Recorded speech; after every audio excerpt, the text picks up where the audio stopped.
Let these innocent people be careful not to invest in corporations where those in control are not men of probity, men who respect the laws. Above all, let them avoid the man who make it their one effort to evade or defy the laws. If I was not going to earn money, I must even things up by not spending it. Each man should have all he earns. But no man should live on the earnings of another, and there should not be too gross an equality between service and reward. We knew toil and hardship and hunger and thirst, and we saw men die violent deaths as they worked among the horses and cattle, or fought in evil feuds with one another, but we felt the beat of hardy life in our veins, and ours was the glory of work and the joy of living. But the joy of life is a very good thing, and while work is the essential in it, play also has its place. Books are all very well in their way. But children are better than books. Laissez-faire, says the professor, when it often means bind and gag that the strongest may work his will. It is a plea for the survival of the fittest, for the strongest male to take possession of the herd by a process of extermination. The liberty of the individual has been annihilated by the logical process constructed to maintain it. The room for choice is so limitless that to my mind it seems absurd to try to make catalogs which shall be supposed to appeal to all the best thinkers.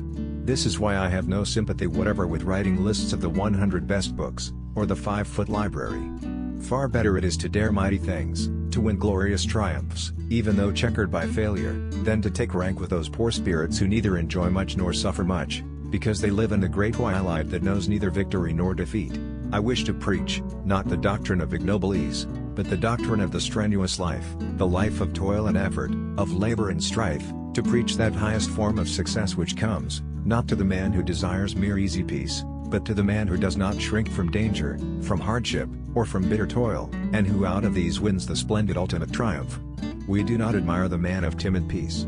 We admire the man who embodies victorious effort, the man who never wrongs his neighbor, who is prompt to help a friend, but who has those virile qualities necessary to win in the stern strife of actual life. A mere life of ease is not in the end a very satisfactory life, and, above all, it is a life which ultimately unfits those who follow it for serious work in the world. We knew not whither we were bound, nor what we were to do, but we believed that the nearing future held for us many chances of death and hardship, of honor and renown. Most of the men had simple souls. They could relate facts, but they said very little about what they dimly felt. The only danger lies in the extreme monotony of sitting still in the dark guarding men who make no motion, and the consequent tendency to go to sleep, especially when one has had a hard day's work and is feeling really tired.